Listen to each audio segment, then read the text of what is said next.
Hey you guys, this is Leslie, and today we're going to talk about your perceived value of the things that you're getting rid of. So when you decide to get rid of something, sometimes you want to sell it because you feel like there's still a lot of value involved in the item and you want to get your money's worth, or you want to not have wasted money paying for it, and so you want to sell it.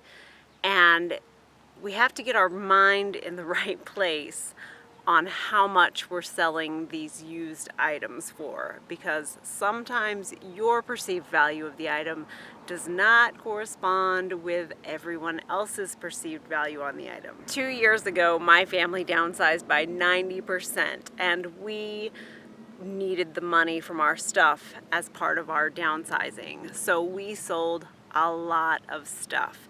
And I'm going to talk a little bit about what I found with selling the stuff as far as the values go and where you can get the most value for your money. One of the sticking places that a lot of people have when they're getting rid of stuff is the money, is not wanting to get rid of stuff that they've paid for, realizing that you've wasted so much money on certain items, or wanting to get your money back out of the items. And of course, the easiest way to get rid of stuff is to donate it or to give it away to someone who needs it. That's the most hassle-free way. But a lot of times there's this value you hold in the item that you have paid for, and you want to get that money back out of it. So basically, once you've bought something from the store and you've used it, so you can't return it, you're out of that window for just returning it to the store for the same amount you paid for it. Once you're past that, the value drops dramatically. You're normally not going to get what you paid for it back out of it ever. No matter how new it is, no matter how nice it is, you're just not going to get what you paid for it. Now, there are different places that you can sell things where you can get different kinds of values.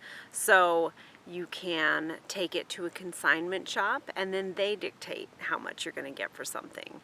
You can sell it on eBay or on Amazon, and those places you're probably going to get the best money for it, but that's because it's the most work.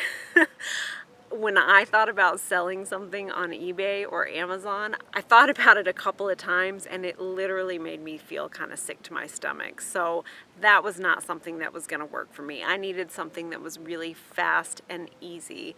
And there are tons of people who sell stuff on eBay and Amazon, and I'm sure once you've got it down, it's probably not too difficult, but in the midst of downsizing by 90%, that was not something that I was willing to do. The next best place to sell things as far as getting the value back for the items is online.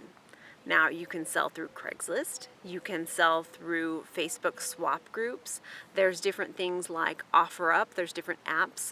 OfferUp was the one I used. I'm sure that there are lots of others like that. There are probably new ones happening all the time. It's best to kind of find what is working in your area. Like, Craigslist in some areas is just booming and there's stuff being listed all the time and people are buying stuff all the time. In other areas, hardly anyone uses it. So if nobody uses it in your area, you're not going to have an easy time with it and you're not going to get a lot out of it. But if somebody uses it a lot in your area, Craigslist is a good place to get a good amount of money back for what it is that you're selling. And the Facebook sales pages are good places to get a pretty good amount of money. In fact, I think the Facebook sales pages were where I had my best luck. And I'm going to make another video where I talk a little bit more detail about selling on those kind of venues. But today what we're talking about is perceived value. And again, what you're willing to pay for something brand new in the store is higher than what you're willing to pay for something used online through like eBay or Amazon. And a lot of times that is higher than what you're willing to pay for something on a Facebook sales page or Craigslist. And then moving on down is your garage sale. And most people are not willing to pay a whole lot for something at a garage sale. They might buy the exact same item at a thrift store for a whole lot more, but there's something about a garage sale that makes you just want to get the best deal and you want it for bottom dollar. So if you have, so if you're trying to sell something and you have a lot of perceived value in it, you're like, that thing is awesome, that thing's worth so much, but you're trying to sell it at a garage sale, it's not going to happen. Unless you get the right person there at the right time, it's not likely to happen. You have to look at the venue that you're selling something at for what you can get for it. And you have to make peace with the fact that you're not going to get the value that you might perceive that you should get for certain things.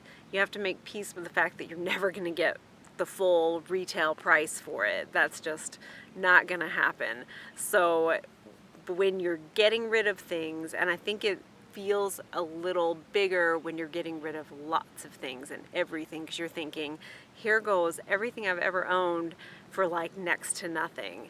But you just have to make peace with that and know that getting these items out of your house is more important to you than the money that you're getting for them. You're not doing this as a money-making scheme. You're doing this because you're going to get a lot more value out of having the items gone from your house, and consider the money that the people give you for them as them paying to come and take it away. All right, so when you're getting rid of things, you've got to keep the vision in mind of what it is you're trying to accomplish, of where it is that you're going, because if you let the value of the objects you're getting rid of get in the way, it will get in the way and it will ruin your grand plan. Consider that money is just a bonus and not your ultimate goal. Your ultimate goal is to have an easier life, a more streamlined life, to be able to fit into the space that you live in better, to have more time freedom from not having to care for the items. The money that you get if you're trying to sell your items, that's just a bonus, and it is not the main goal. If you're wanting to get the money out of the items that you're selling, keep in mind that there is a lot of work that goes into it, and the reward you get from all that work is often much smaller than you want or would have expected. So you just have to keep perspective on everything. And because we were getting rid of 90% of our stuff, we did sell stuff, and we sold a lot of stuff, and it was something we needed to do. We needed to get the money that we could get out of them, but we gave a ton of stuff away. We gave away stuff that we thought would sell for much higher prices, and then we just gave it away in the end. So you have to keep perspective on what you're doing and what your goals are, and think of the money as just the bonus. And it can really help if you imagine your things going out to someone who needs them.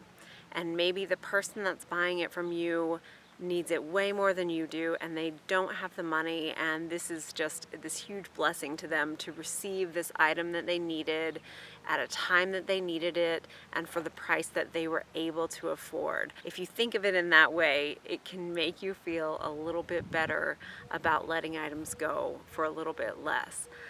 Also, sometimes it feels better to donate it than to try to sell it, even if you could get a few dollars for it. I know my daughters always preferred to give something to someone than to try to sell it, because if they knew who it was going to, that made them feel good. And it was like, oh, this person's going to get to play with this toy now.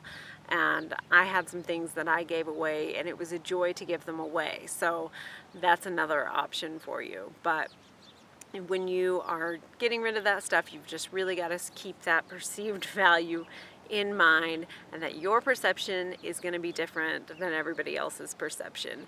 You might have memories locked up in these things. You spent time cleaning them. You spent money on them. There might be a little love locked up in there, and other people are not going to see them the same way that you do. So you just have to keep that perspective and always keep your goal in mind. That way you're able to continue moving and get rid of all the stuff you need to, so that you can live a more minimal life, a more intentional life, a more simple life, and enjoy life more. So that's all for today. I hope you got some value out of this. If you did, please give it a like. Share it with your friends if they could get value from it too. And of course, subscribe for more. I will talk to you again soon. See ya. Oh, I can hear some quail. Can you hear that?